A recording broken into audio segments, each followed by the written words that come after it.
Isang magandang umaga po sa atin lahat mga kapatid. Ito na, uumpisahan na natin itong tatlo na amplifier na naka-schedule natin gagawin. Pero unahin natin yung DB Audio. Binuksan ko na ito mga bro dahil nilabahan ko yung mga board nila dahil yung pinaka-main board dahil puro kalawang. Saka marumi talaga siya. Kaya ito na yung sa DB Audio niya. Nalabahan ko na ito kahapon ng hapon mga bro. Kaya pwede na natin i-troubleshoot ito. Tapos ito naman yung sa isang Pro Mac naman to, nilagyan ko ng mga pangalan para hindi ako malito. Yan, malinis na yung mga board nito. Pero unahin natin yung DB Audio kasi nagmamadali may ari. Ano boss? Subwoofer ka yung speaker dyan? Subwoofer. O yung may mga box na ano, hindi ba may butas sa ano? Sa ngayon wala sir, naibenta ko na. Base lang. Mayroon dyan yung pinakita ko na yata sa iyo ito nakaraan eh. Alin? Ikaw ba yung nagtanong nakaraan? Ito, kaya lang maliit. Ay, yeah. Medyo malaki kahit mga size. Yung mayroon ako dyan, panisting ko, yung sa Sony ko yan eh. Mayroon isa doon sa bahay. Anong? Ganyan din, ganyan ang partner niyan. Ay, ito? Oo, yung panisting ko na yan. Subwoofer ba to? Yung mga pang-component na ang ganda tumunog niyan. Kaya lang nag-iisa na lang yun dahil yan ang partner niya. Dalawa ba kailangan mo sana? Isa, meron ako sa bahay. Isa yung subwoofer ang inaano ko. Ano ba size niyan? Mga size din. Nasa 16 O kaya 8 ganun. Maganda mag-base yan. Kasi doble ang ano niyan eh. Bukod sa may yung pinaka ano niya, particles, mayroon pang plastic na nakakover sa ilalim. Kaya yung base talaga niya buong buo. Meron ganito yung partner niya. Andun sa bahay isa. Kaya kung sakaling ano, di dalhin ko para ano. Magkano naman yan? Mura lang, kahit mga 600 lang. Partner talaga niyan, kaya lang mas makinis yun yan kasi na laging natatamaan ng ano, kaya panisting ko lang kasi yan.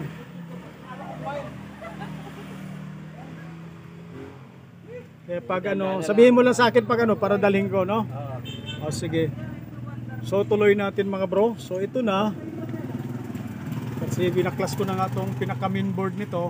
Ito troubleshoot ko na ito mga bro dahil papalitan natin yung mga naputol-putol dito ng mga parts. May mga resistor dito na putol na at saka transistor ng mga kinalawang. Tulad nito 3.3K putol na yan. Tapos yung mga kalawangin na transistor yung katulad dito mga bro. Papalitan natin lahat. May binili na ako dun sa Raon kahapon. Kasi tatlo tong magkasunod na amplifier na gagawin natin.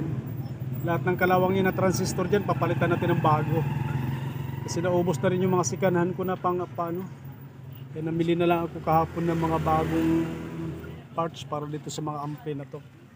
So ito troubleshoot ko lang ito mga bro. Para matesting natin maya maya kung mapalitan ko na lahat yung ano. Ito kasi wala naman tayong mga sunog, mga naputo lang. Saka yung fuse nito napansin ko parang hindi naman pumutok. Malamang buo din yung mga ano natin.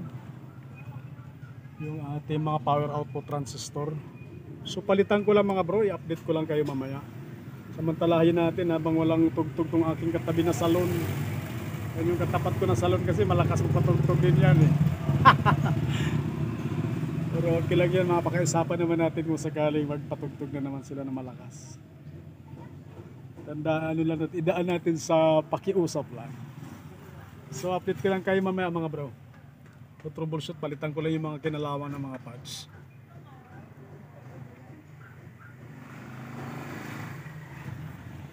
DB Audio pala to na 802. Yung pala, akala ko 502, 802 ba?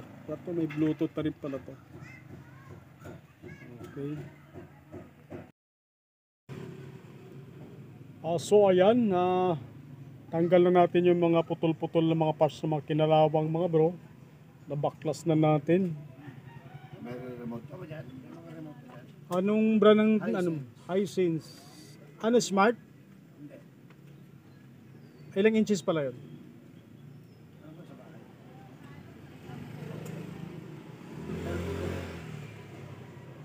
May Hisense ako kaya may ano pala. Ayaw mo lang universal? Magkano kaya? Oo, bago. Kasi may Hisense ako dyan, may may-ari. Nakakunin pa eh. Yun nga yan. Bagong bago, kabibili ko lang kahapon sa Raon. Hindi na naibalik. Oo. Ito na lang yung nilagyan ko kanina. Sigurado kang May, kumakanan. gumagana yan. Listing ko na yan kanina. Magkano Magkano yung mga ganito? 250 lang. Ano to yung ano niya? Pag Hisense to may remote, ay may battery na to eh. Paandarin mo yung TV mo gumagana yung TV mo kailangan. Tapos pindutin mo lang to. Tapos, Kailangan. So tuloy lang natin mga bro. May nagtanong lang dun sa remote. So yan, sa ngayon yan pa lang yung ating nakita ng mga putol-putol na ng mga parts. So palitan muna natin mga bro. Mayroon na tayong mga bago dito na pakita ko mamaya bago salpak. Mga brand new talaga yung binili ko mga bro sa Raon kahapon. Kasi naubusan na rin ako ng mga stock ng mga 2-in 5551 at saka yung 5401. Naubusan pati resistor, namili na rin ako ng mga bago. Para brand new na ikakabit natin mga bro sa mga napuputol na ng mga parts. So sa ngayon yan, papalitan lang natin yung mga nabaklas natin ng mga putol-putol na kasi paa talaga. Yung iba, wala na talaga. Sa kalawang mga bro. So palitan ko lang, i-update ko na lang kayo mamaya. At titingnan natin kung wala na tayong may ibang makita. Para makabit na natin sa... Ay, putol pala yung ano nito Ngayon ko lang napansin, putol pala yung fuse nito. Malamang may sibak palang output nito.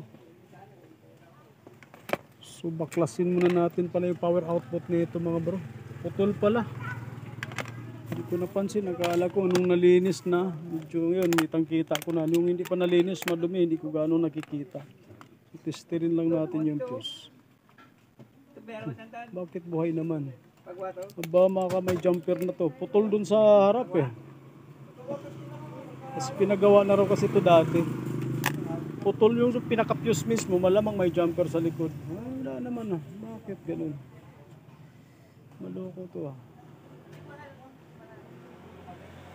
hindi pala. Hindi pa pala yung pumutok. Kamali pala ako. Hindi pala putol. Buhay pala. Kala ko putol eh. Mayroon kasing dumilang pala yun. Buhay naman pala. Buhay naman pala siya. Kala ko putol eh. Ayun, buhay nga. Buhay parehas yung fuse natin. Malamang safety pala yung ating Tiningnan ko kasi para may pumutok sa ilalim. Yung pala parang lead lang pala yun na tumalsik. Yun, buhay pala. Nawawmali lang ako dun sa fuse sa ating pabiglang tingin. So palitan ko lang itong mga kinalawang mga bro. Update na lang ulit mamaya. Mahaba na naman tuloy. Kala ko kasi sira yung fuse. Buhay pala. Tuloy natin mga bro. Kahit napakalakas ang ulan kanina.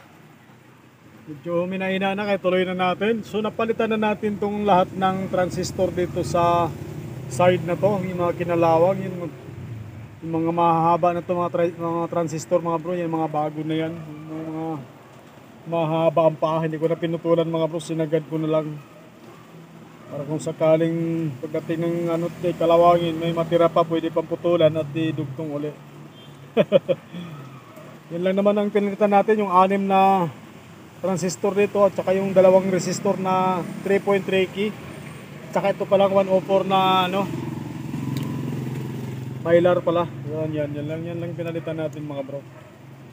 So yan yung mga luma na mga putol-putol na. So try na natin itong ikabit sa ating transformer. So titingnan natin kung mapatunog ba natin ito mga bro. So ikabit ko lang para malaman natin kung anong kahinat na nito mga bro. Kung sisigaw na ba ito or may trouble pa ba, alamin natin ngayon.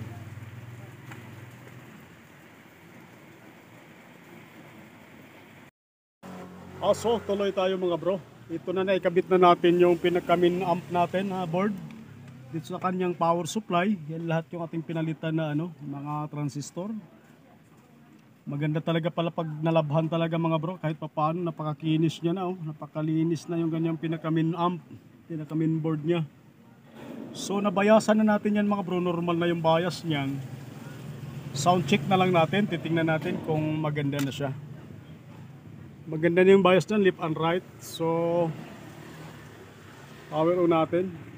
Kinabitan na natin ang speaker yan mga bro. Volume tayo. Okay, kahalipat natin ng ano pala, tugtog mga bro, mapasok na naman tayo.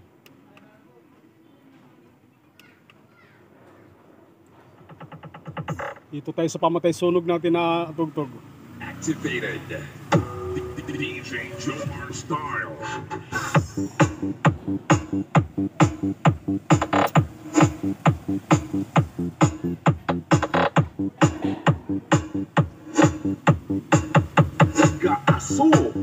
Gaaso-aso.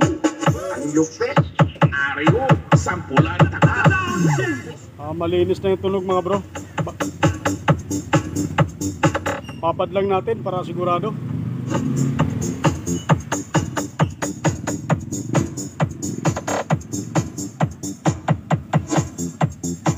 Sakalap. Kawaswas. Bosdake. Abaw. Puwarte.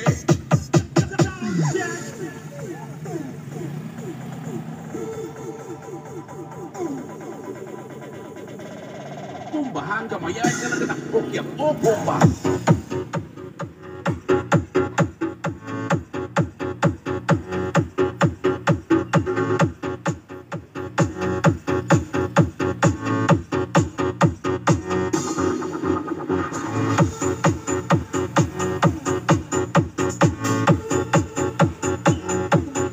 So right channel pa lang yan mga bro, lipat natin sa left channel.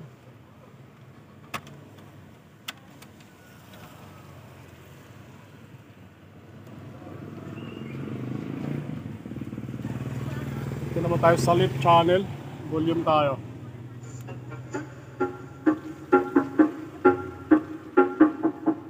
Pumbahan na masunog amplifier.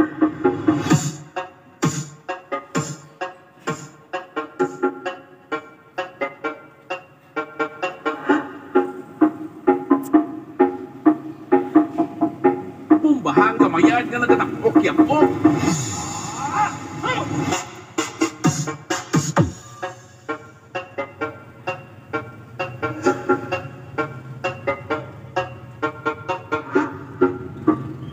Pumbahan tudo-tudo agud mampingas punto kaupod mo.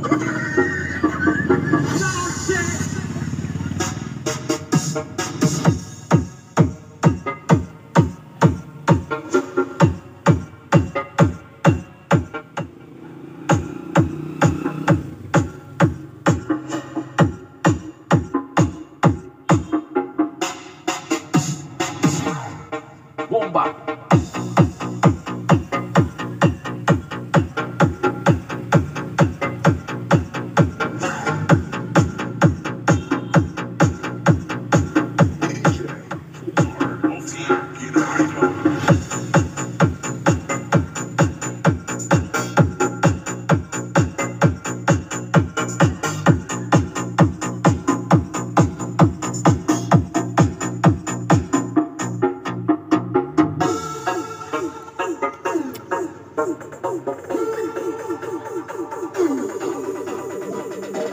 DJ Jomar Electro Style.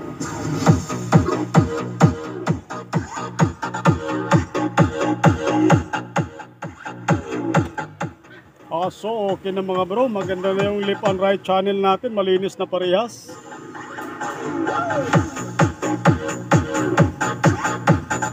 So maraming salamat sa inyong panonood mga bro, at magandang hapon po sa ating lahat. Basta DJ Jomar. Huerta.